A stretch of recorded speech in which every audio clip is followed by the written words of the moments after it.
reçois aujourd'hui Benoît Suire, conseiller stratégique cybermenace chez Hitachi. Bonjour Benoît. Bonjour. Et ce que je comprends, c'est que vous faites une veille sur les cybermenaces d'un point de vue très stratégique sur la géopolitique et la géostratégie. Quels sont les défis que vous voyez auxquels les organisations font face? Il y a de nombreux angles morts, malheureusement, aujourd'hui, à travers le monde et dans nos sociétés, que ce soit du niveau des nations, je dirais, ou simplement des entités économiques, parce que tout le monde n'a pas le même tempo ou les mêmes centres d'intérêt. Donc déjà, il y a un défaut d'uniformisation, je dirais, de cette vision. Alors nous, notre rôle, c'est d'exercer une vigie, justement, sur les menaces présentes, mais aussi les menaces futures. Et très intéressant de voir que globalement, il y a différentes réalités, encore une fois, au gré de là où on se présente dans le globe et puis de son état de maturité, tout simplement, au niveau cyber. Pour être plus explicite, des grandes tendances, par exemple, une tendance qui va intéresser tout le monde, c'est l'autoritarisme digital. On a de plus en plus de régimes à travers le monde, de grandes nations avec des moyens cyber très importants qui verrouillent de plus en plus la donnée, puisque tout est centré autour de la donnée, dans la gestion de ces données, et avec un souci d'herméticité de plus en plus sur en fait la donnée entrante ou sortante, qui est de plus en plus filtrée avec des moyens de plus en plus sophistiqués et la difficulté, je dirais, pour les entreprises justement d'arriver à se créer une place sur des marchés qui sont des marchés ouverts d'un point de vue économique, mais qui sont fermés pour la gestion de la donnée.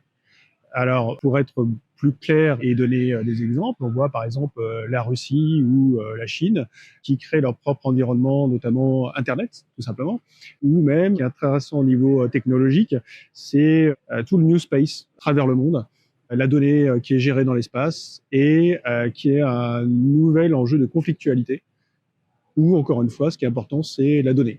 Donc, on voit de plus en plus d'espionnage, de captage de données, de brouillage dans l'espace, avec des incidents réguliers.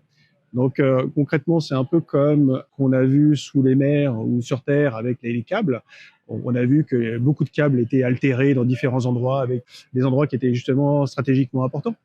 Et il y a différentes finalités. Ça peut être simplement la disruption.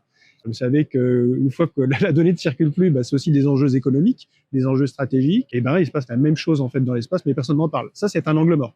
Il faut absolument surveiller et on a de plus en plus d'incidents et de choses à révéler qui sont préoccupantes en fait pour l'avenir. Quels sont exactement donc, les impacts que les organisations doivent anticiper?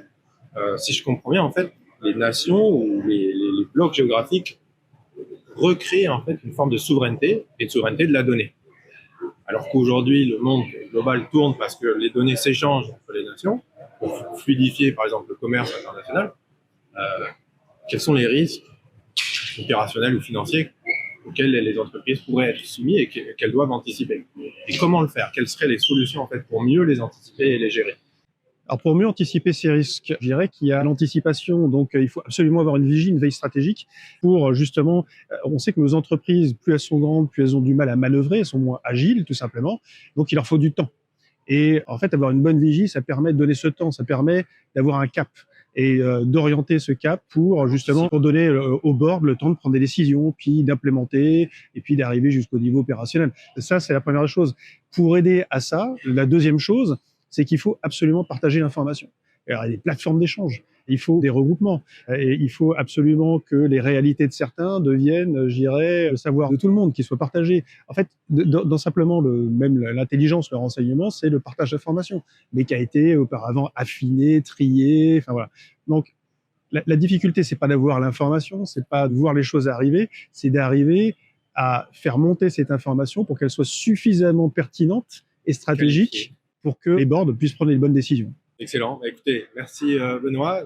Au board maintenant et aux entreprises de bien gérer et piloter leurs risques avec le bon niveau de gestion et de compétences dans les grands groupes. Je pense qu'on reprendra un autre épisode pour continuer de creuser sur ce sujet. Merci Benoît. Avec plaisir, merci.